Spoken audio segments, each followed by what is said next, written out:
edizione dei telegiornali di Antenna 3, buongiorno e ben ritrovati anche oggi insieme per raccontarvi i fatti principali della giornata, ma iniziamo in modo diverso perché abbiamo l'onore di avere in studio il Presidente della Regione Veneto, Alberto Stefani. Grazie Buongiorno. Presidente. Buongiorno a tutti i telespettatori.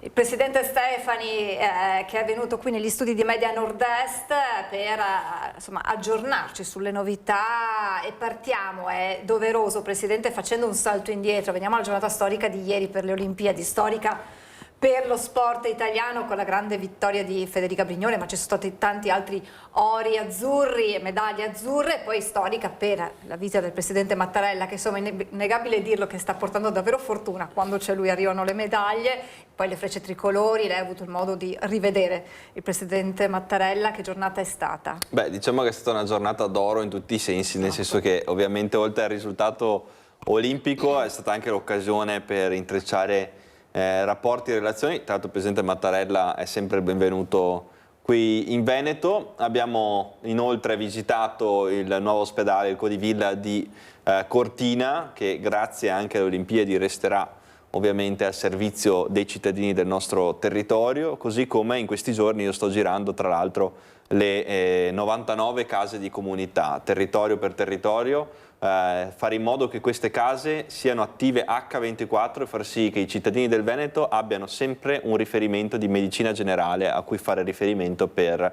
ovviamente l'assistenza sanitaria e sociale.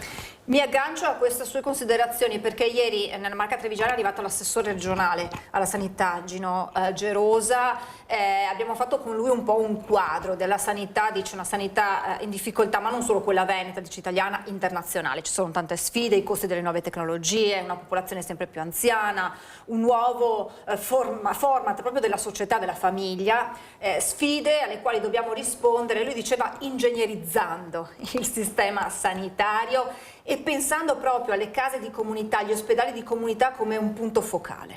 Assolutamente sì, e questa è la grande sfida, quella di una sanità che va nei territori. La nostra sfida è quella di far sì che queste case di comunità possano tenere al proprio interno i medici di medicina generale, le strutture per l'assistenza domiciliare, la telemedicina, che sarà sempre di più il futuro della sanità del territorio, la possibilità quindi di avere anche ambulatori infermieristici e ambulatori medici al servizio dei cittadini del nostro territorio. C'è bisogno di implementare anche la tecnologia, non solo negli ospedali, anche nelle RSA, anche nelle strutture per anziani. Ci sono già degli esempi straordinari in Veneto, anche tramite l'applicazione di strumenti che permettono un monitoraggio dei pazienti H24. Queste sono le sfide che noi abbiamo davanti in sanità. Abbiamo anche la fortuna di avere un assessore che insomma è un luminare della sanità pubblica a livello internazionale. Io l'ho voluto in maniera molto significativa e devo ringraziarlo per questo servizio che sta dando al nostro territorio, e sono convinto che insieme saremo in grado di affrontare una sfida che è sicuramente complicata, perché non è una sfida solo regionale, è una sfida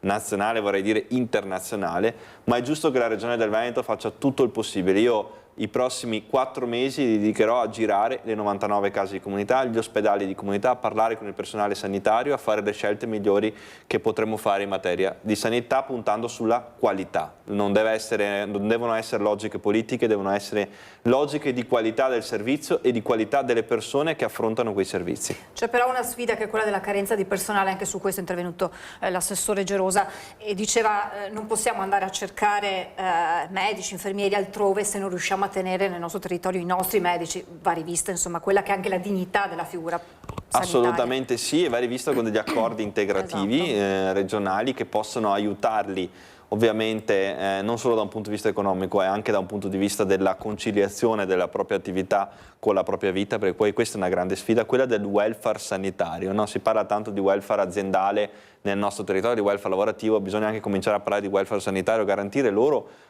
delle strutture, delle soluzioni non solo economiche ma anche economiche per affrontare quello che è il mercato poi del personale sanitario, perché altrimenti nessuno verrebbe a fare l'infermiere o il medico in un territorio se non ha magari tutte le possibilità che hanno magari determinati altri territori. La Regione del Veneto su questo è già avanti, ma è doveroso fare ancora dei passi in avanti. Noi abbiamo anche lanciato un piano casa per il personale sanitario molto importante. Tra l'altro abbiamo già sviluppato i primi 30 alloggi che presenteremo nei prossimi giorni, ma soprattutto lo faremo con ancora più velocità, accelerando nelle prossime settimane, nei prossimi mesi. Garantire anche a un personale sanitario a casa, magari con un abbattimento dei costi ovviamente degli affitti, permette loro di avere anche maggiore appetibilità, e magari un personale sanitario, invece di andare in altre regioni, rimane in Veneto e riusciamo a trattenerlo qui. In particolare mi riferisco ai più giovani. Oggi un infermiere di 25 anni non può nemmeno pensare di poter avere un affitto a Padova e di lavorare a Padova, perché solo il costo dell'affitto gli va via tutto lo stipendio. Ragioniamo concretamente, garantiamo loro un abbattimento dei costi degli affitti e soprattutto permettiamogli di andare a lavorare al servizio della nostra sanità e al servizio dei nostri cittadini.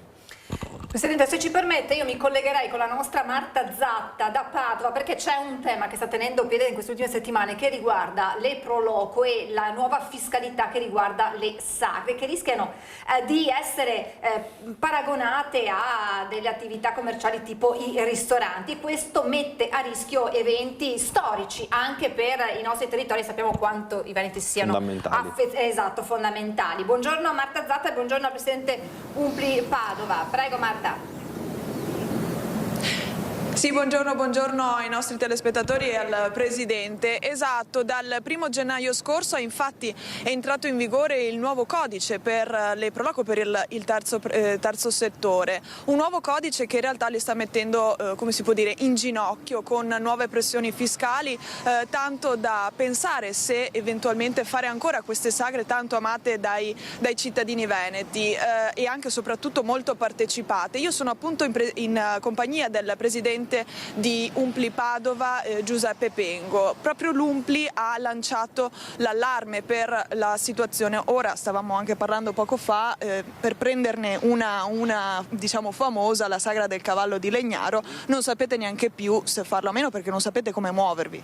Allora, il problema è proprio questo, è un po' la confusione che c'è in essere in questo momento. Stiamo attraversando un periodo di incertezza, non tanto per le direttive che ci vengono dettate dal RUNS, Registro Unico Nazionale del Terzo Settore, a cui le pro loco da quest'anno fanno parte, ma soprattutto per la gestione della cosa. Allora, ci sono due cose da dire. Regime fiscale: sotto gli 85.000 euro la pro loco che sta sotto questo fatturato qui, tutto sommato non è che cambia più di tanto, ha proprio dei regimi fiscali che poi va un po' a mettere a posto e assomiglia molto a quello che era fino a fine anno scorso, che ricordo che prima eravamo sotto la 398 come un'associazione sportiva in pratica.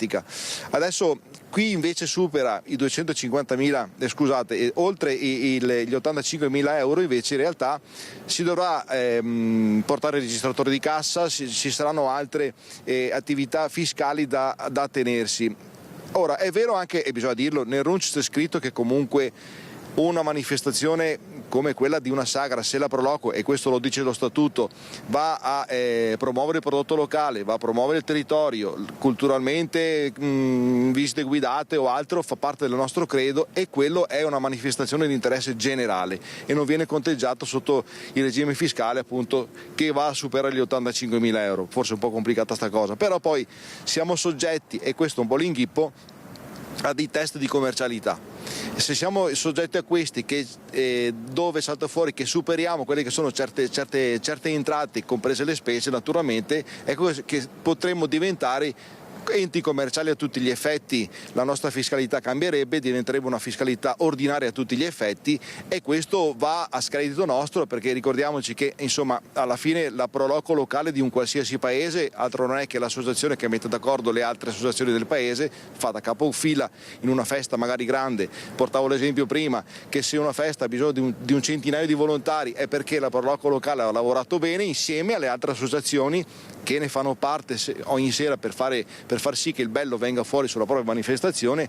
Ma se poi dobbiamo attenerci a tutte queste regole qua, è impossibile, diventa difficile poi dare una mano, ringraziando il lavoro che hanno fatto i volontari economicamente, perché insomma alla fine quello che viene poi guadagnato viene elargito alle varie associazioni e serve per poter andare avanti e fare altre attività nel paese. Certo, e oltretutto, al di là anche ovviamente di questi gravi fiscali, è anche la tradizione, diciamo, della comunità che viene meno, quindi magari si è lavorato tanti anni per portare avanti una sagra o una fiera e adesso sembra che vada tutto perduto.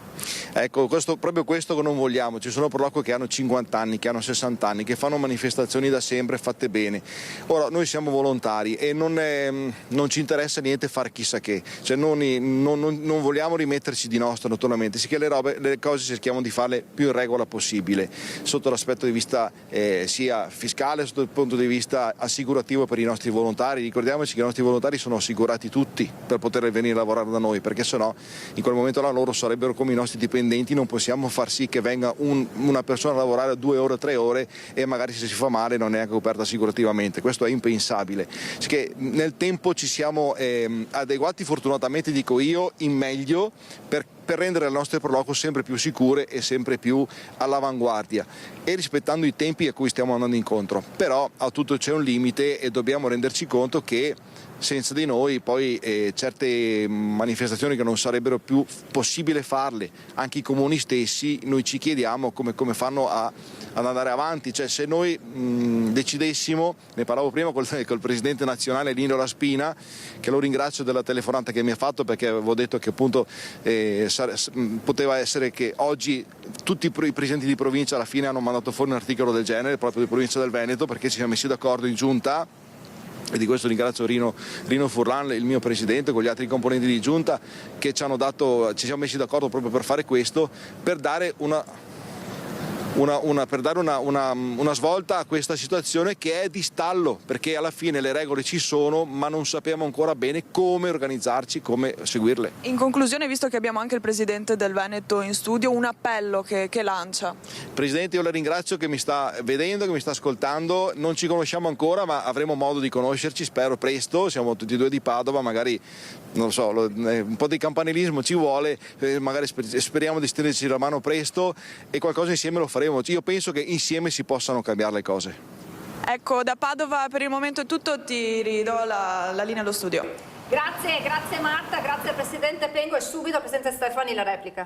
Sì, intanto è un piacere ovviamente, sarà un piacere ovviamente conoscerci, è un tema di carattere nazionale su cui noi come Regione ovviamente possiamo intervenire fino a un certo punto, però credo sia giusto ovviamente accogliere questo appello, lavorare insieme, lavorare in sinergia, far sentire forte la voce delle Proloco. Tra l'altro io vengo anche da un percorso in Proloco, nel senso che ho fatto anche il volontario ovviamente nel mio territorio, so quanto questo sia fondamentale per i comuni, per le nostre realtà, per le nostre comunità. Io tantissime iniziative non le avrei fatte se non ci fossero state le Proloco, così come tantissimi sindaci non sarebbero in grado di offrire dei servizi ai cittadini senza le Proloco, oltre che le manifestazioni. Dobbiamo ricordare che le Proloco al giorno d'oggi non fanno solo sagre ed eventi, fanno anche tanto altro e le attività locali, gli amministratori locali possono ringraziare queste grandi attività. Noi come Regione del Veneto sicuramente tutto quello che potremo fare per aiutare le Proloco in questa sfida nazionale lo faremo con coraggio e determinazione. Presidente, l'ultimissima domanda, poi la lasciamo andare, è un tema che lei ha sin dall'inizio portato avanti, è quello della sicurezza e soprattutto una sicurezza legata ai più giovani. L'attenzione verso i ragazzi è probabilmente un punto principale nel suo programma e purtroppo ancora oggi vediamo tanti giovani, giovanissimi anche protagonisti di episodi anche di violenza. C'è ancora tanto da fare, c'è ancora tanto da intervenire anche da un punto di vista di mentalità probabilmente. Sì, c'è sicuramente un tema legato a questo. Noi per la prima volta apriremo un centro di alta integrazione sanitaria, è la prima volta che accade qui nel nostro territorio e sarà tra l'altro notizia delle prossime settimane, dei prossimi mesi, dove inizieremo anche a strutturare dei servizi che vanno ad affrontare questa tematica, perché oggi i giovani che commettono violenze, commettono reati, spesso in custodia cautelare o nell'esecuzione della pena sono fuori. ovviamente perché non ci sono tutte le strutture adeguate. È necessario garantire delle strutture per il nostro territorio, è necessario anche e soprattutto per questa generazione che non è fatta solo da baby gang o da persone che commettono dei reati. Ci sono tantissimi giovani che studiano, che lavorano, che si danno da fare, che fanno volontariato. Nelle Proloco ci sono tantissime giovani, giusto per ricollegarsi al tema di prima, nelle associazioni che si prendono cura degli altri. Il 90 e passa per cento dei giovani è una classe di ragazzi che merita di non subire una narrazione distorta legata purtroppo a una minoranza che fa molto rumore e e crea molta violenza. Questa va gestita con strumenti adeguati. Noi abbiamo iniziato questo percorso, l'abbiamo fatto in sinergia con il Ministero della Giustizia e vogliamo continuare lungo questa direzione, perché se non c'è il controllo di chi è in custodia cautelare e che è in fase di esecuzione della pena, spesso poi ci ritroviamo il problema fuori e che magari reitera una situazione di violenza. Noi dobbiamo spezzare la catena del crimine e lo dobbiamo fare con strumenti che abbiamo a disposizione e che tra l'altro saranno realtà in Veneto già nelle prossime settimane. È un primo passo, però dobbiamo assolutamente compierlo. Come saranno strutturate? Come sarà strutturato questo progetto e riguarderà tutte le province? Allora, riguarderà tutte le province. Il progetto parte da una sperimentazione che è già avvenuta ad opera del Ministero della Giustizia, ovviamente è stato presentato in sinergia ovviamente con i tribunali e le procure, perché poi ovviamente saranno loro a gestire insieme a noi questa grande sfida. Che è strutturato appositamente per ovviamente coloro i quali delinquono ma sono minorenni e quindi è fatto apposta per questo tipo di reati. Oggi spesso non c'è una valutazione targetizzata sull'età, siccome il crimine minorile è in esplosione, è in continua crescita, noi dobbiamo trovare soluzioni al passo con i tempi, quindi anche il Ministero della Giustizia, la Regione è giusto che sia al passo con i tempi e sappia adottare le soluzioni ai tempi che cambiano, alla società che cambia. Oggi questo dato ci permette di utilizzare questa strategia e soprattutto di interrogarci su quelle che possono essere le soluzioni da adottare. Grazie. Grazie a voi. Davvero al Presidente della Regione Veneto Alberto Stefani, è stato un piacere chiacchierare con lei e torneremo volentieri quando sarà qui di passaggio per nuovi aggiornamenti. Grazie davvero Presidente. Buona giornata. Grazie davvero al Presidente Stefani. Continuiamo a parlare di sicurezza, ci colleghiamo con il nostro Christian Arboit da Roncade perché i ladri tornano a colpire in San Cipriano, via Longhino, una strada che abbiamo imparato a conoscere in questi mesi, in questi anni. Buongiorno a Christian Arboit insieme a Tommaso Migotta. Buongiorno Francesca, buongiorno a te e a tutti i telespettatori di Antenna 3. Dici bene, via Longhina che torna nel mirino dei ladri. Quante volte siamo stati qui a raccontarvi di furti, di raid. L'ultimo della serie ieri nel tardo pomeriggio, in verità poco dopo le 18. Ci troviamo in uno dei casolari visitati dai ladri che vedete in azione nelle immagini che appunto la regia sta trasmettendo, immagini che parlano di un'irruzione in casa, in questo casolare per l'appunto che si trova affacciato in via Longhin. Qui con me c'è la proprietaria, abbassiamo la telecamera, rispettiamo la sua scelta di non apparire in video, ma appunto la signora Martina è stata molto disponibile e ci racconta adesso che cosa è successo. Quindi torniamo a ieri sera, sono circa le 6, lei si trova fuori casa, non è in questo casolare. Esatto, io alle 6:15 sono andata via da qua e alle 6:30 è suonato l'allarme per avvertirci che insomma era entrato qualcuno. Abbiamo le telecamere che appunto sono collegate all'allarme e quindi dalle telecamere appunto abbiamo visto la presenza di due individui all'interno della nostra proprietà e insomma, abbiamo subito allertato le forze dell'ordine che prontamente sono venute qui a vedere, però purtroppo i ladri erano già scappati e probabilmente andando in altre proprietà limitrofe, insomma. Ecco, e questo te lo posso confermare, Francesca, dice bene la signora Martina. perché appunto la loro presenza ieri sera non è passata inosservata. Dopo essere stati messi in fuga dall'allarme di questo casolare, i due uomini che vedi incappucciati nelle immagini si sono messi ovviamente in fuga tra i campi, hanno scavalcato delle recinzioni, sono stati visti in altri cortili, insomma c'è stata una mobilitazione anche di questa via abituata appunto a questo genere purtroppo di episodi. L'allarme ai carabinieri è stato immediato perché lei, signora Martina, nel momento in cui ha avuto la segnalazione da parte dell'allarme ha subito avvisato i militari dell'Arma. Esatto, sono comunque intervenuti prontamente, sono arrivati prima di noi nella struttura, insomma, e si sono subito messi a controllare se fossero effettivamente ancora qui, però purtroppo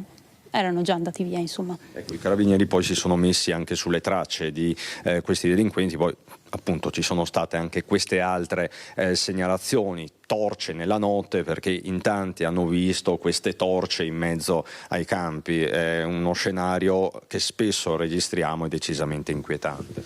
Sì, esatto, siamo stati appunto contattati anche da dei vicini per dirci che avevano visto delle torce appunto nella nostra proprietà, e insomma, però c'erano già i carabinieri quando purtroppo ci avevano chiamato, insomma, per avvertirci. Ecco, diciamo più in generale che via Longhin è tristemente nota per questo genere di furti, e voi tutti come proprietari vi siete dotati di telecamere, di luce e quant'altro, come possiamo vedere anche dalle vostre immagini. Le chiedo, questi dispositivi poi alla fine servono? Sì, appunto a noi sono serviti perché ci hanno avvisato subito della presenza di qualcuno in casa. Le telecamere sono partite in concomitanza con lo scatto dell'allarme e abbiamo potuto appunto vedere che effettivamente c'era qualcuno all'interno. E l'allarme li ha messi in fuga? Sì, esatto, infatti sono stati pochissimo, proprio sia perché non hanno trovato nulla probabilmente, perché non abbiamo nulla, sia perché appunto c'era l'allarme che continuava a suonare, insomma. Ecco, li vedi tra l'altro, Francesca, dico a te e a tutti i telespettatori a casa, vedete dalle immagini questi ladri che entrano dalla finestra sul retro, poi salgono anche le scale, a un certo punto uno anche cade, un po' un ladro maldestro. Sì, esatto, probabilmente appunto sono entrati dal retro, quindi dai campi, e si sono infangati, e poi salendo le scale uno è anche appunto inciampato sui suoi stessi passi, insomma. Ecco, e potrebbero aver lasciato delle impronte, al di là del tono ironico di questa caduta, ma questi soggetti potrebbero aver lasciato anche delle impronte. In questa fase tutto aiuta le indagini condotte come sempre dai carabinieri. Grazie signora Martina, per il momento è davvero tutto da San Cipriano di Roncade. Francesca, con Tommaso Migot da via Longhin per la precisione, ti restituisco la linea. Grazie davvero Cristian, grazie a Tommaso Migot, grazie anche alla proprietaria di casa che ha raccontato insomma di questo incubo vissuto, lo stesso incubo che purtroppo non solo nella Marca Trevigiana, in tutto il Veneto molti cittadini si trovano ad affrontare. Restiamo nella Marca Trevigiana, rapine in centro a Montebelluna, scattano gli ammonimenti per 3 giovanissimi, un 14enne e 2 addirittura 12enni. Per la prima volta in provincia di Treviso viene attivata la task force educativa tra Questura e ULSS 2. Scattano dunque i corsi di rieducazione. È la prima volta in cui 3 ragazzi, di cui 2 di 12 anni che per legge non sono punibili, dovranno seguire un percorso rieducativo, perché comunque magari certe volte basta poco per rovinarsi anche tutta l'esistenza per una sciocchezza fatta in giovane età. Si tratta di una prima assoluta non solo nella Marca Trevigiana. Con gli ammonimenti emessi dal questore di Treviso Alessandra Simone nelle scorse ore scattano infatti anche dei percorsi di rieducazione. Protagonisti quei minori, un 14enne e 2 dodicenni, che a fine dicembre si erano resi autori di 2 rapine in piazza D'Annunzio a Montebelluna. 4 nel complesso le vittime, tutti giovanissimi, a cui erano stati sottratti con la minaccia di pericolose ripercussioni i soldi dal portafogli. I baby rapinatori genitori avevano anche paventato il coinvolgimento di loro parenti adulti per eventuali ritorsioni. Uno scenario inquietante, con i carabinieri che hanno presto identificato la banda, 2 ragazzi e una ragazza. Ora per loro si prospetta lo stretto monitoraggio di educatori e psicologi dell'ULSS 2 nell'ambito della task force educativa avviata con la questura. 2 le fasi: primo il coinvolgimento della famiglia, secondo quello della scuola, con un occhio di riguardo al tempo libero. E poi nel pomeriggio seguirlo chiaramente all'interno o col mondo del volontariato, quindi facendo assistenza nei centri servizi o altre con i CEOD, oppure facendo sport, quindi un rapporto con le associazioni sportive. Questo per fare in modo di creare quell'ambiente, quell'humus dove la persona, il minore, possa reintegrarsi bene all'interno della propria comunità. Fino a oggi di fatto non c'era nessun percorso istituzionalizzato per i minori di 14 anni che, se da un lato restano non perseguibili penalmente, dall'altro ora possono essere recuperati. È anche doveroso, nel momento in cui questo compie un atto delittuoso, che venga seguito in modo serio, come farà ovviamente l'ULSS, per fare in modo di essere rieducato. Poi potremmo anche aprire una parentesi sulle famiglie, perché anche certe famiglie dovrebbero essere probabilmente rieducate. Non mi sto riferendo a casi di specie, ma parlo in generale. Maranza, bulli, violenza giovanile. Il fenomeno, al di là dei termini, interroga tutte le generazioni, a Montebelluna come altrove. Comunque servono, dipende come vengono fatti sti corsi. Se viene insegnato loro il rispetto, l'educazione, e dopo bisogna però interpellare anche i genitori di questi ragazzi, perché dipende tanto anche dalla famiglia. La famiglia deve essere il perno di tutto. Meno male, chissà che si faccia qualcosa, perché è veramente diventata una cosa un po' importante anche per me, che avevo attività qua in centro. Avere questi ragazzi, cioè, tiene fuori da gente comune, ha paura di venire in centro, di fare spese, di fermarsi. Si devono fare qualcosa, perché è diventato veramente un problema non indifferente. L'allarme Maranza anche a Bassano del Grappa, cresce la preoccupazione di chi lavora e vive in centro storico. Arriva la proposta di una chat per fare segnalazioni tempestive alle forze dell'ordine. A Bassano crescono la paura e la preoccupazione per gli episodi di violenza che si stanno verificando nell'ultimo periodo. Episodi che vedono protagonisti soprattutto giovanissimi, come nel caso del ristoratore aggredito da un gruppo di minorenni in Piazzotto Montevecchio. Hanno 14, 15 anni appena, ragazzini senza scrupoli, senza regole, senza rispetto.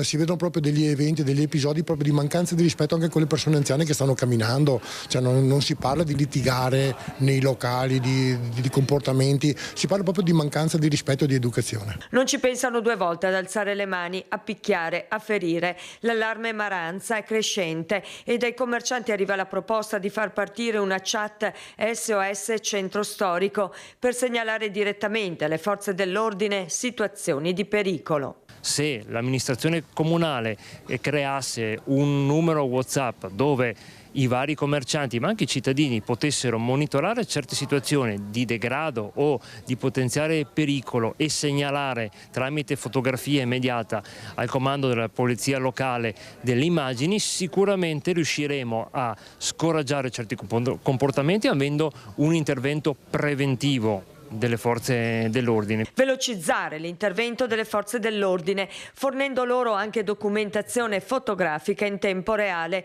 un sistema che potrebbe fungere anche da deterrente. Potrebbe essere una soluzione, ne parleremo magari anche con l'assessore per trovare magari anche una formula più veloce. In città si respira un senso di insicurezza a cui i bassanesi non erano abituati. Ci si interroga sui perché di tanta violenza nei giovani e da qui parte l'appello ai genitori. I primi colpevoli sono loro, perché non hanno insegnato il rispetto e soprattutto perché non vanno a monitorare il comportamento dei loro figli. Quindi genitori, guardate le chat dei vostri figli, prendete il telefono in mano e guardate i messaggi che si scambiano. Sicuramente avrete un quadro più completo della situazione e saprete anche dove intervenire.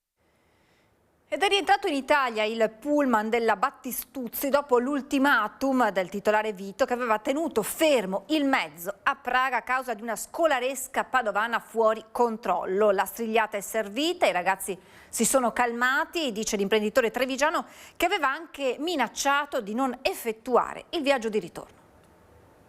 La corsa è ripresa, questa mattina alle 7 regolarmente sono partiti e hanno fatto anche la sosta a Mauthausen come era di programma.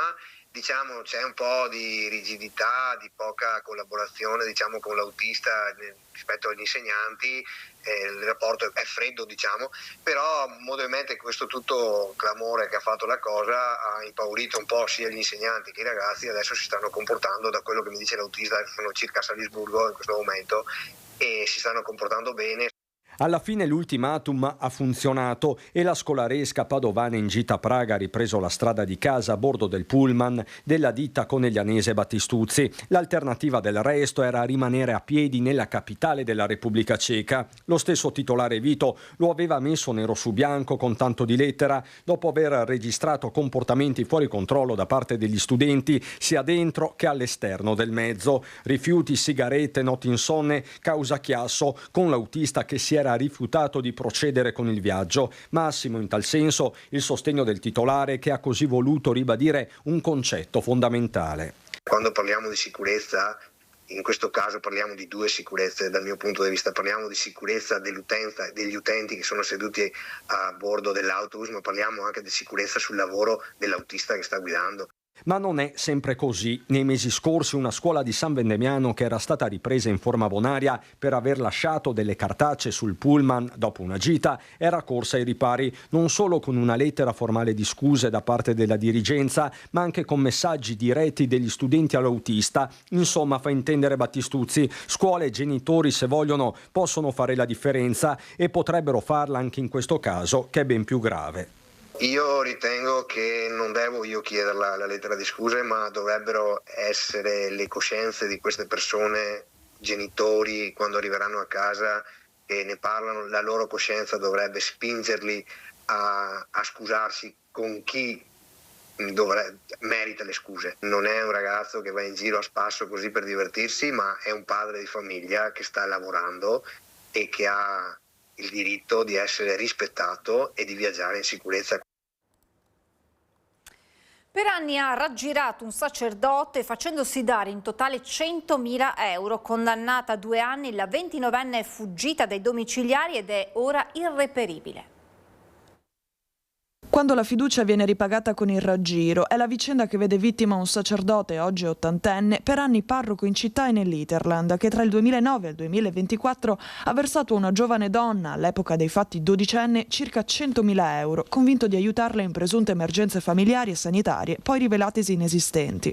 Il giudice per l'udienza preliminare di Padova ha condannato la 29enne serba, Nika Radmila, a 2 anni di reclusione e 1.000 euro di multa, oltre al risarcimento di oltre 64.000 euro in favore del sacerdote. La sentenza è stata emessa con rito abbreviato. La donna però è attualmente latitante dopo essere fuggita dagli arresti domiciliari. Le responsabilità riconosciute riguardano gli episodi successivi al 2018. I fatti precedenti sono stati dichiarati prescritti. L'inchiesta ha ricostruito anni di richieste di denaro motivate da lutti, malattie e debiti mai riscontrati. Nel 2025 poi l'arresto, il trasferimento in carcere e i domiciliari con braccialetto elettronico fino alla fuga. Oggi la giovane è raggiungibile. Altra truffa di questi giorni, cosiddetta truffa della ballerina, viaggia come un normale messaggio WhatsApp, ma può costare molto caro a chi lo apre. Ciao Leone, se ti va potresti dare un voto a Francesca? È il messaggio arrivato tra gli altri all'assessore Leone Zilio, che suo malgrado ha contagiato centinaia e centinaia di cellulari.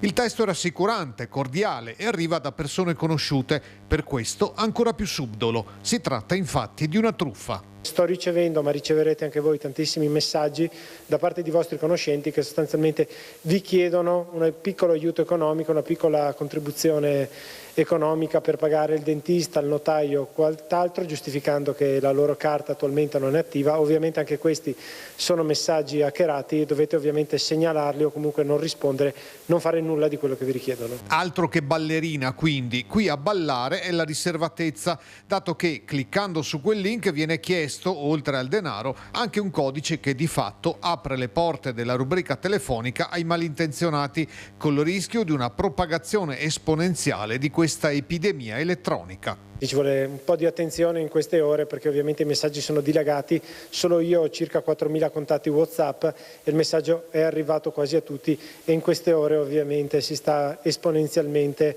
aumentando il numero di persone che hanno ricevuto questi messaggi, quindi attenzione, se ricevete da parte di cari, di familiari, di amici, di conoscenti messaggi che vi richiedono somme di denaro, ovviamente non rispondete, cancellate il messaggio. È importante stare attenti, non cadere nella truffa e ricordarci che se succede qualcosa dobbiamo immediatamente avvisare la polizia postale ed eventualmente rivolgervi a un'associazione di consumatori. Le è mai capitato una cosa del genere? No, è la prima volta, purtroppo io non ho ancora capito come abbiano fatto ad accedere al mio account WhatsApp, ma sono in corso verifiche, il telefono in queste ore purtroppo, come sentite, continua ad andare. La Procura aveva chiesto l'archiviazione per tutti e 6 i medici coinvolti, stiamo parlando della morte del piccolo Mattia Coada, invece dopo l'opposizione della famiglia sono stati disposti nuovi accertamenti. Clamorosa svolta nelle indagini per la morte di Mattia Coada. La Procura di Venezia aveva chiesto l'archiviazione per tutti e 6 i medici dell'ULSS 3 Serenissima in servizio all'ospedale civile dei Santi Giovanni e Paolo di Venezia. La morte del bambino di 8 anni, residente a Cabianca Lido di Venezia, è stata imputata a un malore imprevedibile e fulminante. La famiglia però si è subito opposta a questa conclusione. Dopo l'opposizione alla richiesta di archiviazione, la giudice per le indagini preliminari Carlotta Franceschetti ha disposto l'archiviazione solo per 2 dei 6 medici coinvolti, e cioè il primario del reparto di pediatria e uno degli anestesisti. Per altri 4 medici, 2 pediatri e 2 anestesisti, sono stati richiesti altri accertamenti che dovranno completarsi entro 4 mesi. La famiglia è assistita dagli avvocati Renato Alberini, Augusto Parese, Gianluca De Biasi e Alessandro Gianni. Questa vicenda, almeno in parte, non è chiusa e potrebbero arrivare nuovi sviluppi. L'avvocato della famiglia Coada, Augusto Parese, sottolinea il lavoro dei consulenti di parte a nome del collegio legale che ha presentato opposizione. Così facendo, il giudice ha dato rilevanza agli approfondimenti effettuati dai consulenti e dagli specialisti nominati dai difensori dei familiari di Mattia. Poi ribadisce la lotta dei genitori di Mattia. Parallelamente, oltre all'ambito penale, è stata avanzata anche richiesta risarcitoria nei confronti dell'ULSS 3 Serenissima in ambito civilistico risarcitorio per responsabilità di natura strutturale. Grave incidente sul lavoro questa mattina in un'azienda agricola di via Redigole Vecchia, siamo a Motta di Livenza in provincia di Treviso. Sul posto sono arrivati i vigili del fuoco insieme ai sanitari del SUEM. A rimanere ferito un operaio che a causa delle lesioni riportate ha subito l'amputazione del braccio destro. L'uomo è stato poi trasportato all'ospedale con l'elicottero del SUEM. Sul posto sono arrivati anche i tecnici dello Spisal e i carabinieri per accertare l'esatta dinamica dell'incidente. Altra operazione antidroga nella zona industriale di Padova. I carabinieri hanno arrestato un 39enne e sequestrato oltre 60 grammi di eroina.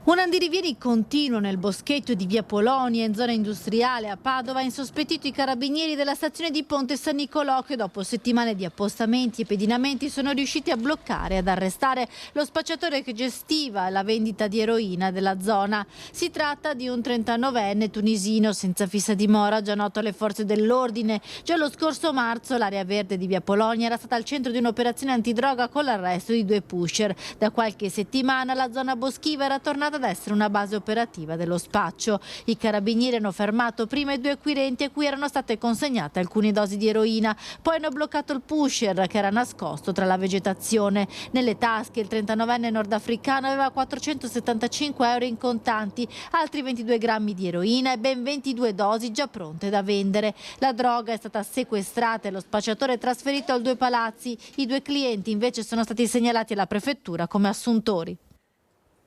Restiamo nel Padovano, intervento dei pompieri lungo la tangenziale nel territorio di Limena. Un'auto è stata distrutta dalle fiamme.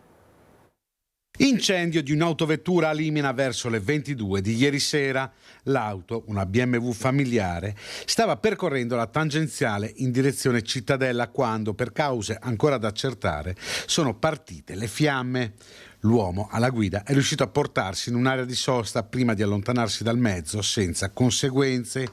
I vigili del fuoco, subito allertati, sono riusciti a contenere le fiamme che hanno divorato l'auto. Nessuno è rimasto ferito. Sul posto sono giunti anche i carabinieri della locale stazione. È il momento di fermarci per qualche minuto di pubblicità, ci rivediamo tra pochissimo. Di nuovo in diretta, ieri i funerali di Alex Farronato, il 41enne travolto da una valanga sulla Marmolada. Io sono sicuro che Alex continuerà a sorridere di gusto guardando noi dall'alto, adesso che è arrivato sul più alto dei monti. Una chiesa gremita per l'ultimo saluto ad Alex Farronato. Centinaia le persone che hanno raggiunto San Giacomo di Romano d'Ezzelino proprio per ricordare il 41enne travolto da una valanga il 7 febbraio. Una morte improvvisa mentre faceva ciò che più amava, come hanno sottolineato gli amici durante il funerale. Grazie per averci insegnato ad amare la montagna e ad averla condivisa con noi. Grazie per averci sempre accompagnato in splendide avventure che solo chi le ha vissute insieme a te può veramente capire quanto meravigliose siano state. Rose, tulipani e gerbere gialle, di un giallo acceso, proprio come la sua energia, la sua voglia di vivere la vita appieno, la sua risata contagiosa. Alex c'era sempre per gli altri, non mancava mai a una festa, per molti era la luce del gruppo. Questa è la sua qualità più grande, quella che tutti porteranno nel cuore. Questo era il tuo spirito, Alex, di una guida, di un amico, dal cuore grande che non lasciava mai indietro nessuno, non solo in montagna, anche nella vita. Sempre a rassicurarsi e rassicurarci che tutti stessimo bene. Un vuoto che mai potrà essere colmato né dimenticato, perché anche nel dolore immenso della perdita, Alex lascia una lezione che resta per sempre. L'amore verso la tua amata montagna, la vivevi con una passione autentica. Se gli avessimo chiesto oggi perché lo fai, ci avrebbe sicuramente risposto perché mi fa sentire vivo. Per Ale la vita era una sola e andava vissuta così, pienamente, senza paura, cercando la libertà e la bellezza fino all'ultimo istante. Vicenda Superjet, dopo l'incontro di ieri a porte chiuse in unità di crisi della Regione Veneto arriva l'ultimatum, senza 7 milioni si va verso la liquidazione, cioè la chiusura dello stabilimento per gli oltre 100 lavoratori di Tessera. La novità più grave è che abbiamo 15 giorni e arriviamo a fine mese. Se entro fine mese non abbiamo il finanziamento da parte del Demanio di Roma per poter andare avanti, il rischio vero è che mettano in liquidazione la società e faccia fallimento. Scenario sempre più cupo per Superjet. Senza i 7 milioni di euro richiesti al Ministero dell'Economia e delle Finanze, l'azienda andrà verso la liquidazione e quanto ha dichiarato l'amministratore delegato Camillo Perfido al termine delle 2 ore di confronto con i sindacati all'unità di crisi della Regione Veneto presso Veneto Lavoro a Mestre. Il tavolo in Regione è stato riconvocato per il 5 di marzo. Per gli oltre 100 lavoratori di Tessera la situazione d'avvertenza preoccupante è divenuta da crisi nera. Però resta il fatto che noi ad oggi continuiamo a girare attorno a un aspetto, e cioè che questo ente, questo comitato di sicurezza finanziario, per quel che ci riguarda, decide di girarsi dall'altra parte quando si tratta di prendere delle decisioni che riguardano il nostro futuro. Se entro 15 giorni non arriveranno risposte concrete dal MEF, scatterà il piano B, chiedere a Leonardo, che detiene il 10% delle azioni, l'integrazione del personale Superjet per salvaguardare i 110 lavoratori sospesi da anni in una situazione di stallo aggravata dalle sanzioni internazionali e dal blocco delle attività della joint venture aeronautica. Leonardo, che fino ad oggi è rimasta assente dai tavoli, non si è mai fatta sentire e insomma su 55.000 lavoratori, come si dice, assumere, come si dice, all'interno del perimetro di Venezia competenze tra l'altro ex officine aeronavali, quindi sempre Leonardo, insomma potrebbe essere una soluzione che mette finalmente a riparo queste famiglie. Facciamo un passo indietro, allora ne abbiamo parlato in apertura con il Presidente della Regione Stefani, la giornata d'oro vissuta ieri a Cortina con il Presidente della Repubblica Sergio Mattarella, che ha assistito alla gara del Super G che ha incoronato Federica Brignone, l'abbraccio del Capo dello Stato alla campionessa, poi il pranzo al villaggio olimpico e la visita a Casa Italia, giornata indimenticabile, ha detto più volte il Capo dello Stato.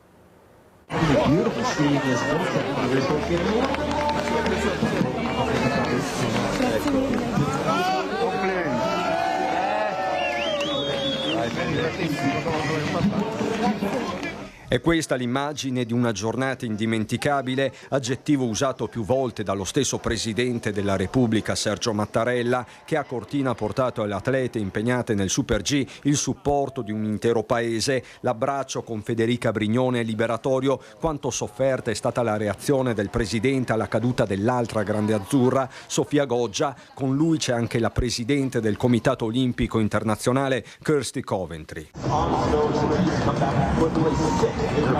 Ma il sostegno alle atlete e agli atleti si vede anche nei piccoli gesti, con Mattarella accompagnato dalla figlia Laura, che pranza al villaggio olimpico dopo aver salutato anche le autorità locali, a partire dal Presidente della Regione Alberto Stefani, il Sindaco Gianluca Lorenzi, il Presidente della Provincia di Belluno Roberto Padrin, lo stesso Giovanni Malagò, i vertici del CONI. Presidente, ben arrivato. Grazie a lei. Ma l'accoglienza non è solo istituzionale. Nel pomeriggio davanti a Casa Italia, a meta finale del viaggio a Ampezzano, partono gli applausi da ogni angolo della strada.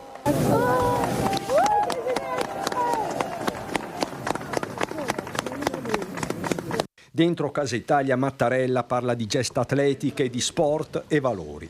Complimenti a tutti gli altri atleti e le altre atlete che stanno realizzando in questo momento non soltanto una presenza italiana nei giochi, ma il segno dell'amicizia con tutti gli altri atleti e le altre atlete di ogni altro paese. E questo è il senso delle Olimpiadi, è il senso di Casa Italia, che si apre a tutti coloro che verranno per condividere le bellezze di questi luoghi, ma anche i valori della fraternità umana, della condivisione delle prospettive tra tutti i popoli attraverso lo sport. E nella giornata d'oro di Cortina in Corso Italia c'è anche il Vescovo di Belluno Feltre per una riflessione che non è soltanto di fede. Sono davvero molto ammirato nella capacità, nella bravura di questi giovani. Ecco, mi colpisce proprio il fatto che questi giovani stanno dicendoci qualcosa anche a noi e stanno sprigionando qualcosa. C'è bisogno di farla venire fuori la vita in tutte le sue possibilità, potenzialità. Questo anche nel rilancio, nel pensiero del rilancio del futuro di questa provincia e di questi territori. Soprattutto questo, ma anche nel contesto più ampio, e come vediamo se una parte non funziona scombina il resto. Dobbiamo imparare a combinarci di più a livello anche così più internazionale, me lo auguro di cuore. Ed è proprio attraverso lo sport che il mondo guarda Cortina e all'ormai mitica Olimpia delle Tofane, la pista che domina la conca. Quando arrivano le frecce tricolore, la sensazione generale è che la giornata da indimenticabile sia destinata a diventare memorabile.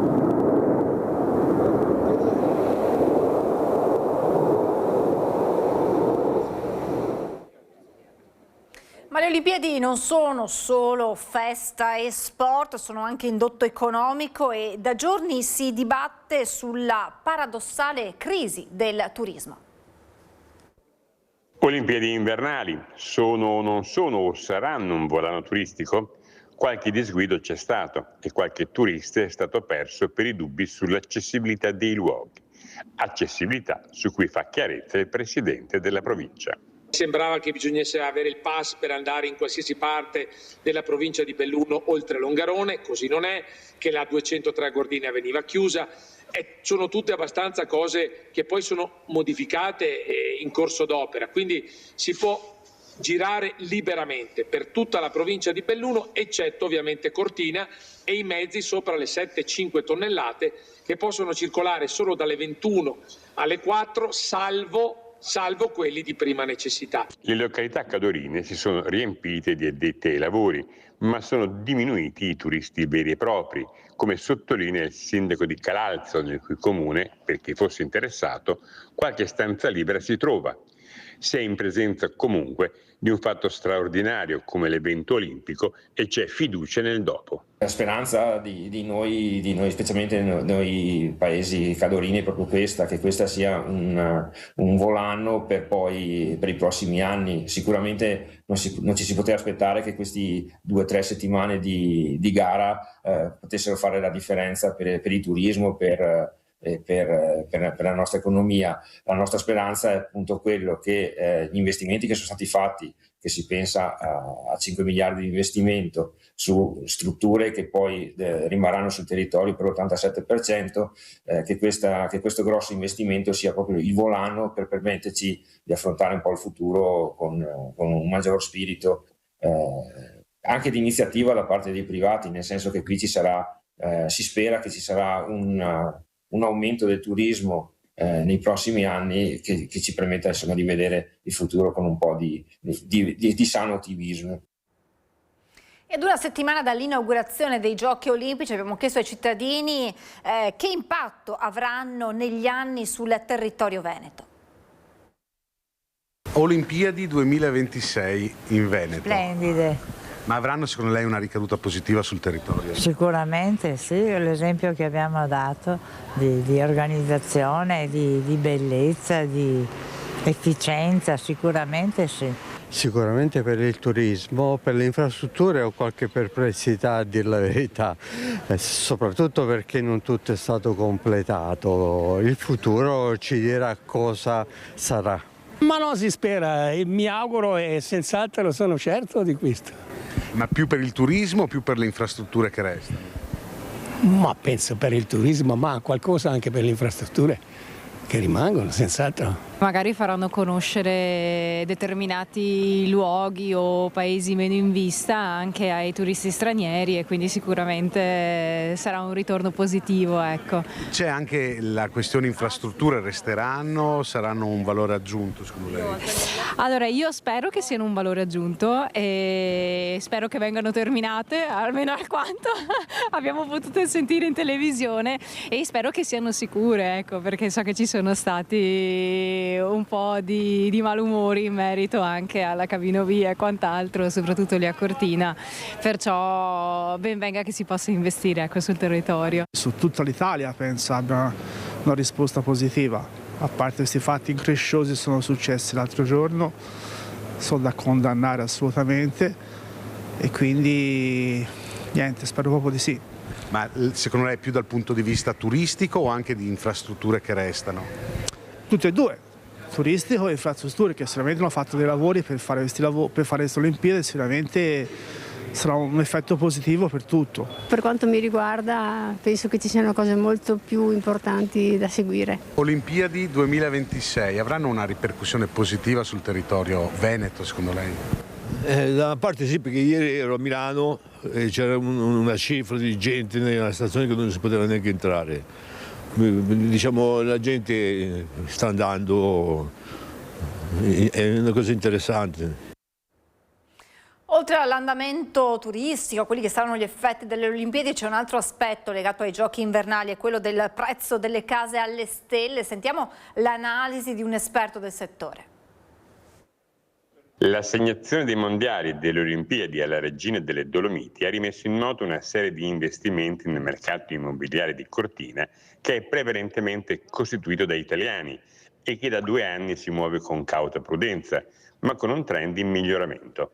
Ecco come la situazione è vista e valutata dagli agenti immobiliari che hanno il polso di una situazione che registra un calo dei turisti abitudinari. C'è sicuramente un calo, ci aspettavamo il tutto esaurito, magari non lo abbiamo raggiunto, e questo perché probabilmente prima dell'inizio delle Olimpiadi qualcuno ha pensato di poter gonfiare un po' troppo i prezzi, adesso vediamo che qualcuno li ha abbassati. Rimangono comunque molto alte le aspettative per il dopo Olimpiadi, anche e soprattutto dal punto di vista dell'andamento turistico. Sì, è un peccato perché magari dei turisti hanno pensato di spostarsi dalle nostre montagne e andare in altri luoghi. Rimaniamo comunque ottimisti, le Olimpiadi per noi sono un punto di partenza, è un punto di partenza per far conoscere le nostre terre fuori dai nostri confini, quindi io sono sicuro che i prossimi anni vedremo tanti turisti da noi, tanti turisti che occuperanno i nostri alberghi e le nostre case vacanza, perché questo spettacolo che oggi vediamo in questo Corso Italia sicuramente affascinerà tutte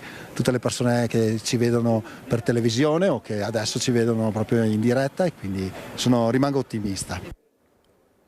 Nessun rientro in Italia per Meryem, la giovane arruolata con l'ISIS. La conferma arriva dal sindaco di Arzergrande, che tranquillizza i suoi concittadini preoccupati.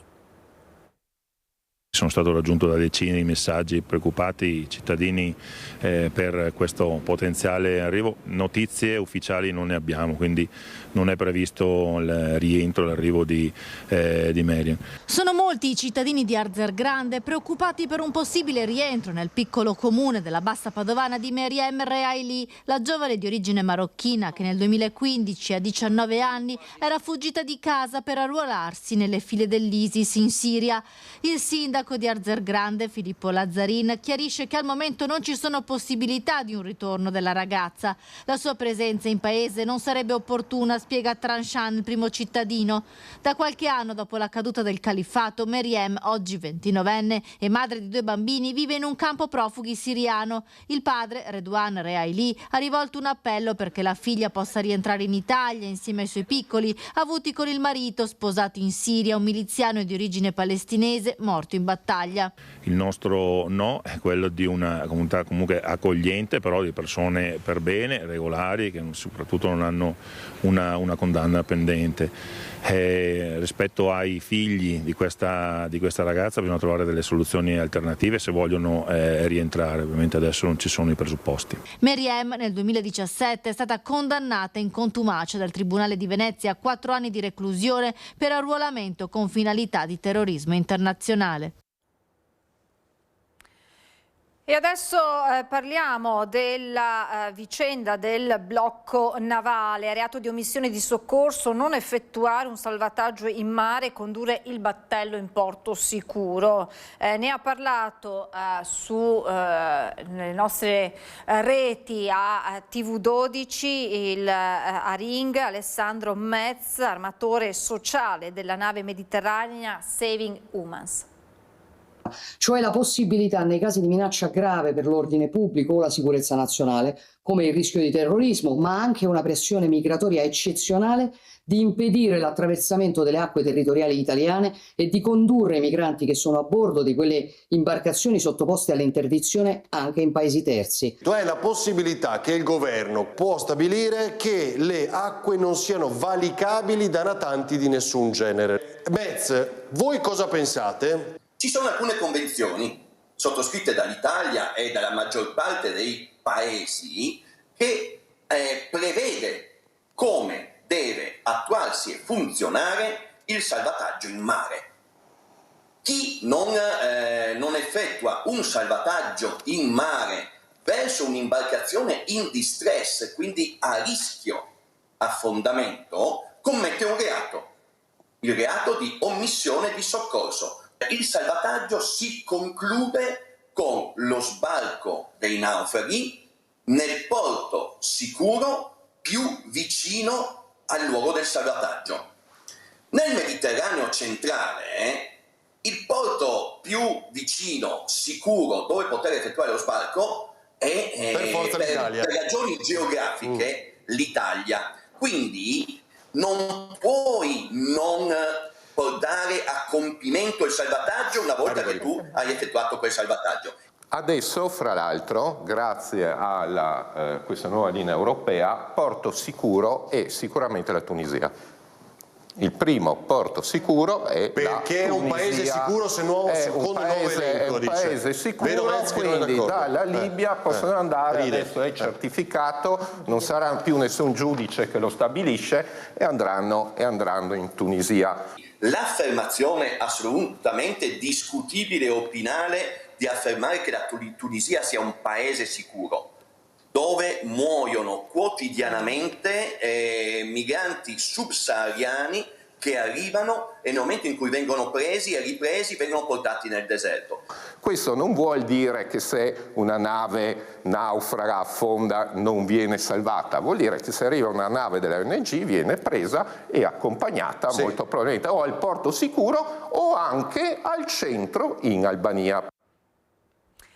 Siamo in grado adesso di collegarci con Anna Maria Parisi per un grave fatto di cronaca, una grave minaccia nei confronti di una donna da parte del suo ex, una foto inviata ai genitori, insomma una vicenda davvero inquietante. Buongiorno ad Anna Maria Parisi.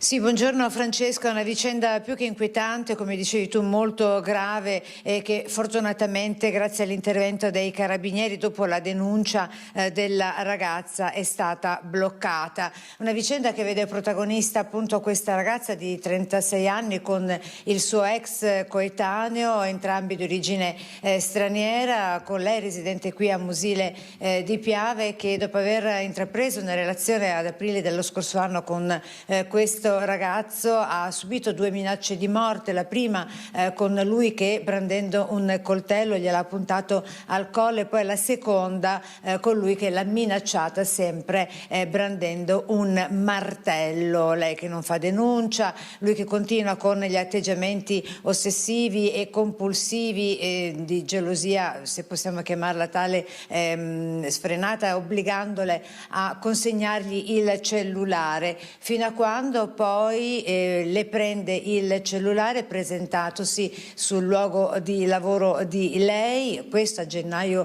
scorso, e con il cellulare manda un SMS ai genitori di lei, la uccido, dice, e dopodiché posta anche una foto di lei sul suo profilo social impugnando una pistola con un testo di una canzone che dice "Non ho paura di niente". Con noi la sindaca di Musile di Piave, Silvia Susanna. Buongiorno sindaca. Buongiorno a voi.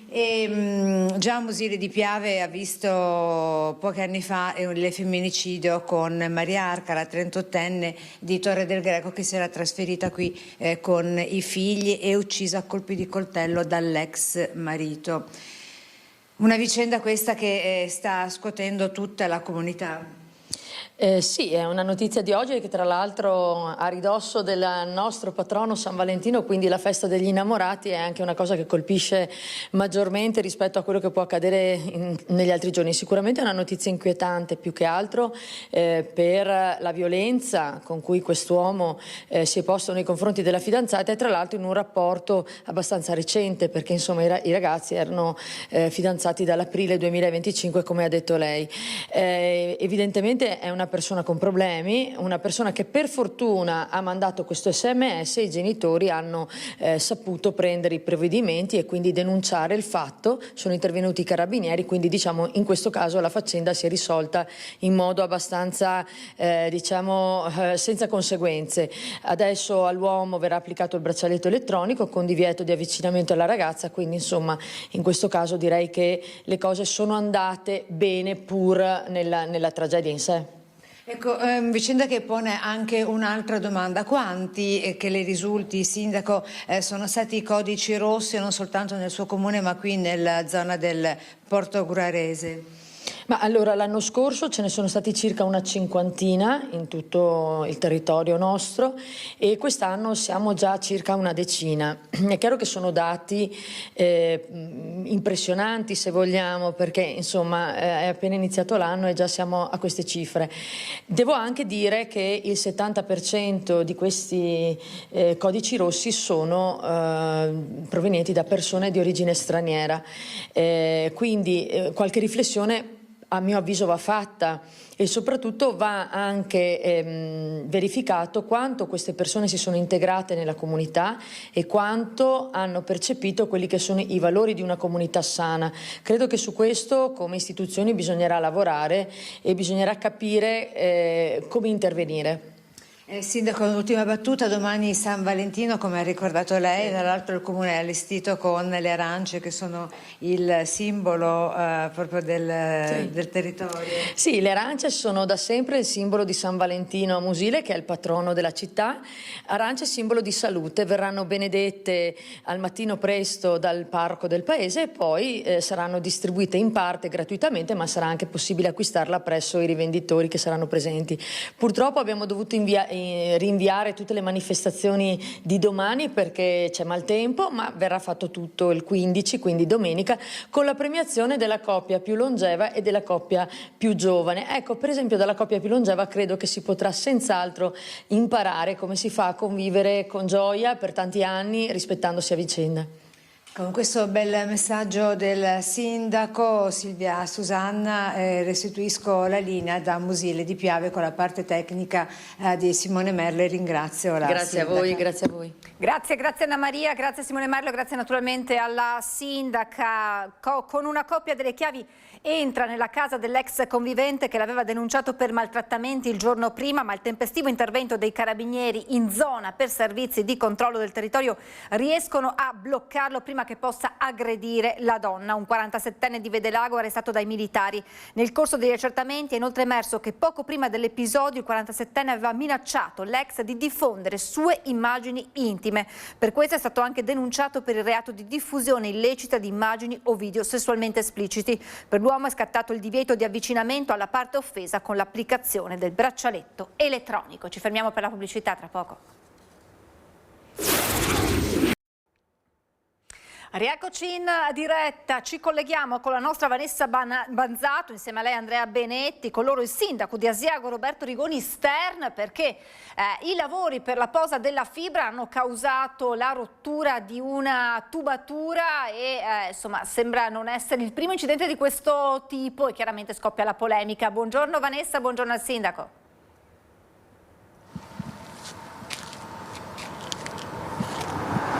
Mi senti Vanessa? Vai.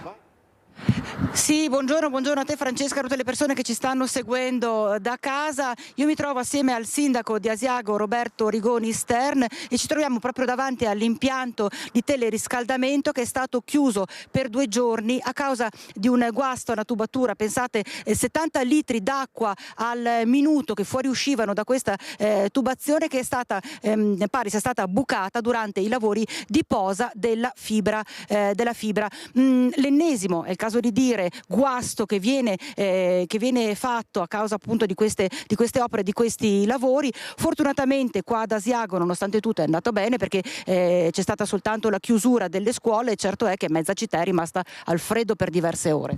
Sì, si è trattato di un disagio limitato perché nella giornata di ieri si è risolto questo problema con questa sorpresa derivante da questo foro all'interno del tubo principale del teleriscaldamento causato dall'inserimento di un ulteriore un tubo di più limitate proporzioni che pare sia quello della fibra ottica.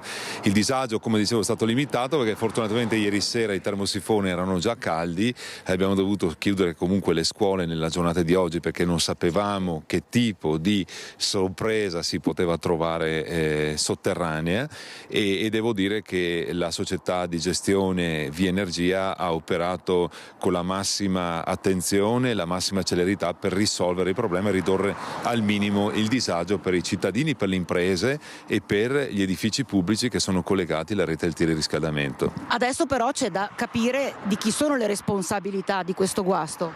Sì, allo Stato ci stanno lavorando i tecnici di Via Energia per poter comprendere se sussistano delle responsabilità in merito a questo danno che appare evidente, perché c'è proprio una penetrazione di questo tubo da cui è fuoriuscita questa grande quantità di acqua fino ad arrivare a 70 litri al minuto. E non è la prima volta che succede una cosa del genere qua ad Asiago. In effetti noi per questo, come Consiglio Comunale di Asiago, andremo ad adottare un provvedimento che vieta l'utilizzo di questi macchinari che prevedono appunto lo scavo sotterraneo senza rompere la strada, quindi rompere l'asfalto, ma che molto spesso hanno creato dei problemi alle reti sotterranee laddove appunto ci sono tubazioni e appunto lavorano in modo sotterraneo senza capire quali sono le tubazioni che sono presenti già nel sottosuolo. Anche perché c'è da dire che qui tutto sommato è andata bene,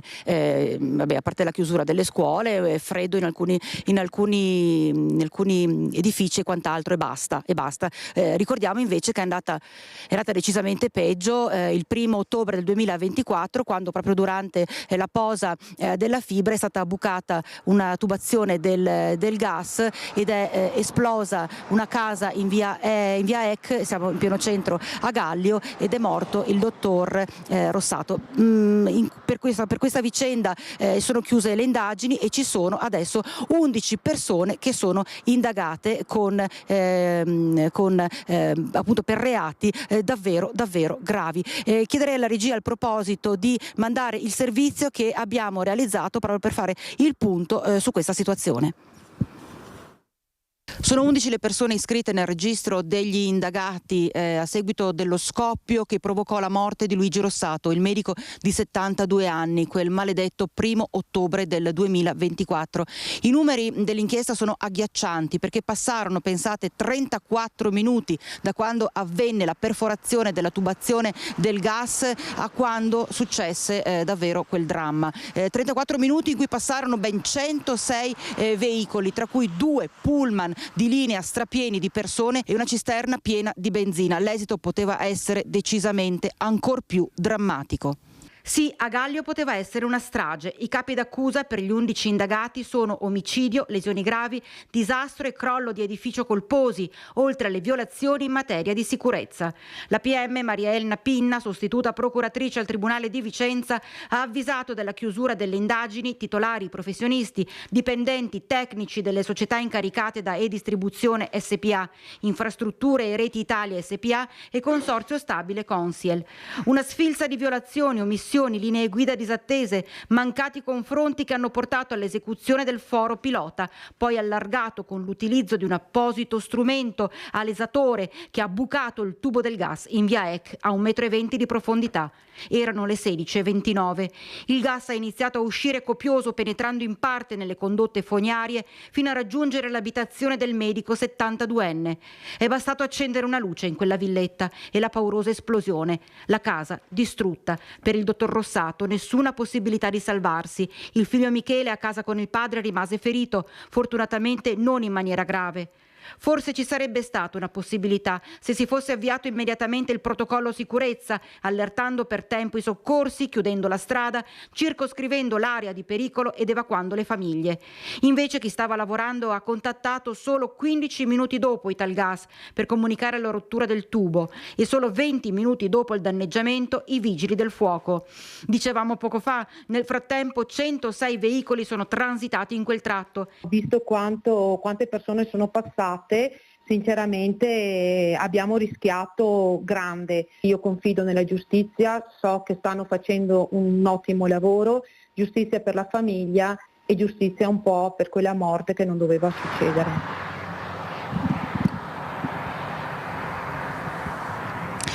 Insomma, 11 persone indagate per quella vicenda. Adesso abbiamo sentito anche il sindaco, verranno accertate le responsabilità per quanto accaduto qui ad Asiago, proprio davanti all'impianto di teleriscaldamento che si trova proprio lungo la provinciale. Si bisognerà capire il perché è stata realizzata proprio in quel punto, è stato realizzato quel foro proprio in quel punto. Intanto abbiamo sentito anche il sindaco che a fine febbraio si troverà in Consiglio Comunale per vietare l'utilizzo di determinati macchinari. La questione, poi concludere, è stata tra l'altro anche oggetto di una discussione in prefettura ancora lo scorso 8 gennaio. I sindaci del Vicentino si erano recati proprio per cercare di capire come poter regolamentare le pose della fibra, cercando di mantenere l'assoluta sicurezza di persone e anche di ambiente. Per il momento da Asiago è tutto, ti ricedo la linea, Francesca.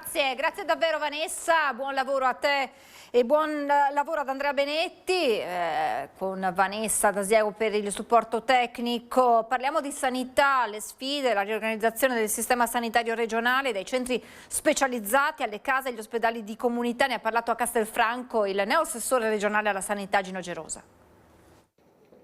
La sanità, non solo quella veneta italiana, ma in generale quella internazionale, sta vivendo un momento difficile. Le innovazioni tecnologiche con i relativi costi, i cambiamenti della struttura familiare e sociale, il progressivo invecchiamento della popolazione ci pongono di fronte nuove sfide alle quali bisogna rispondere, reingegnerizzando il sistema sanitario regionale.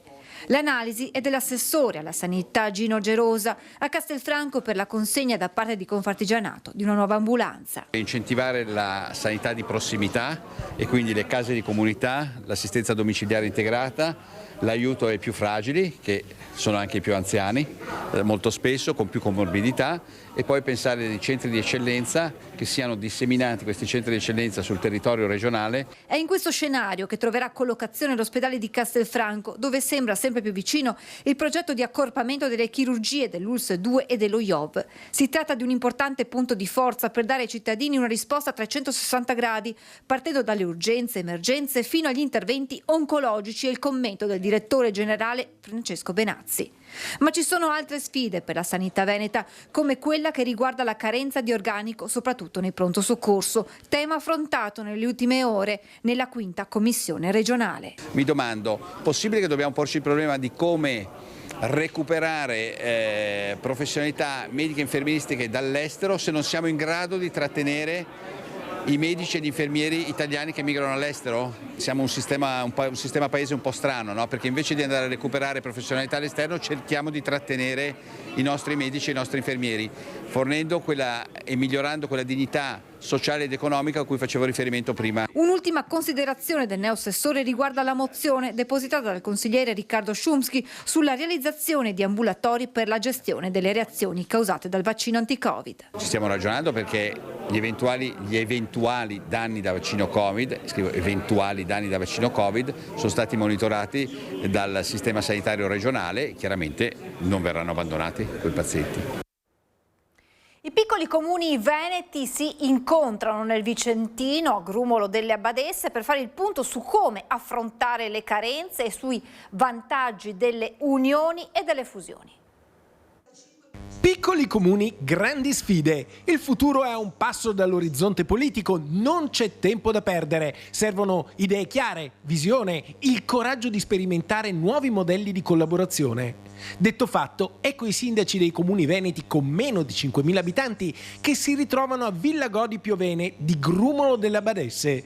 Qui c'è profumo di storia, ma il domani è già arrivato. Affrontiamo il tema delle fusioni, delle aggregazioni o delle aree vaste con anticipo, cercando di anticipare il cambiamento per gestirlo nel migliore dei modi e per riuscire a garantire ai nostri cittadini la qualità dei servizi. La Regione Veneto, come sapete, sostiene forme di collaborazione tra comuni, soprattutto attraverso il piano di riordino territoriale, dove prevede delle forme e le sostiene di aggregazione. L'assessore regionale agli enti locali Marco Zecchinato interviene con questo videomessaggio al convegno del progetto Piccoli promosso da ANCI Veneto. Il comune non è una ditta che deve fare fatturato, è un ente che deve distribuire i servizi migliori possibili ai nostri cittadini, cercando di migliorare per quanto poco la vita dei nostri cittadini. Ma serve un metodo ben chiaro che permetta di mantenere l'identità dei comuni.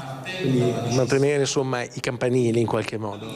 Ma non i campanilismi, come ben prima ha detto appunto il presidente ANCI Veneto Mario Conte. Non c'è la possibilità da soli di poter affrontare questa economia, l'economia delle nostre piccole realtà. Sfida attualissima quella delle fusioni tra comuni. L'ultima è stata tra Nanto e Castignero. La prossima potrebbe riguardare Grisignano di Zocco e chissà, vero sindaco? È nei nostri pensieri, diciamo così. Si torna a parlare di leva militare. Un avviso affisso alle porte esterne del comune di Zoppola, in provincia di Pordenone, diventa oggetto di discussione. Obbligo di iscrizione alle liste di leva. È questo l'avviso pubblico affisso fuori dalle porte del comune di Zoppola che in questi giorni fa discutere. Si torna a parlare di leva militare nonostante il servizio sia stato sospeso dal 2005. Un tema sul quale lo stesso primo cittadino Antonello Tius è intervenuto ai nostri microfoni per fare chiarezza. Non voglio assolutamente creare allarmismo, anzi rassicuro tutti i cittadini che questa è una procedura assolutamente standard che procede da molti anni, che impone al sindaco di redigere questi elenchi, pubblicarli entro il primo giorno di febbraio, devono restare pubblicati per 15 giorni e la normativa che ha sospeso, non cancellato, sospeso il servizio di leva non ha modificato quelle che sono le procedure che restano in capo ai comuni, ovvero quelli di redigere annualmente le liste dei ragazzi che potenzialmente potrebbero essere successivamente chiamati alle armi qualora le autorità governative decidessero di ripristinare questo servizio di leva. Tuttavia, l'argomento è diventato oggetto di discussione. Il consigliere comunale Gianni Sartor accende la polemica. È una cronaca di una burocrazia assurda, come spesso capita in Italia. Evidentemente sono costretti a farlo, anzi sono costretti a farlo i comuni, però insomma secondo me è una cosa indecente perché crea allarmismo, una cosa fuori dal tempo e fuori dagli schemi, anche perché esporre un cartello del genere mette in apprensione tutti quanti e sembra quasi, da quello che c'è scritto, che debbano andare i genitori ad iscrivere i figli alle liste di leva. I comuni hanno l'anagrafe, possono tranquillamente prendere le liste dei 17enni dall'anagrafe senza fare questa pubblicità che mette in apprensione e in allarme le persone. Bullismo e mancato rispetto delle regole sono problemi che si possono affrontare non solo in modo punitivo. Lo conferma un progetto ideato da un istituto superiore di Cittadella. Punire sì, ma anche educare. È l'idea che sta alla base del progetto ideato dall'Istituto Superiore Meucci Fanoli di Cittadella in caso di violazioni da parte degli studenti. Ci siamo resi conto già l'anno scorso che le usuali sospensioni dalle lezioni non erano abbastanza efficaci, soprattutto quando ci siamo accorti che alunni già sospesi dovevano essere sospesi nuovamente, ed ecco che l'anno scorso abbiamo riunito una commissione di 20 docenti, i quali hanno ideato varie cose.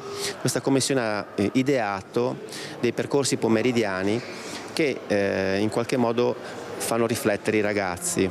I ragazzi hanno un diario di bordo da compilare, delle attività da fare, quindi per esempio guardano dei film o dei documentari, per esempio, ovviamente sulla base della tematica da affrontare, oppure possono leggere degli articoli, una parte del regolamento anche dell'istituto, e poi, molto importante, sono chiamati a produrre un elaborato.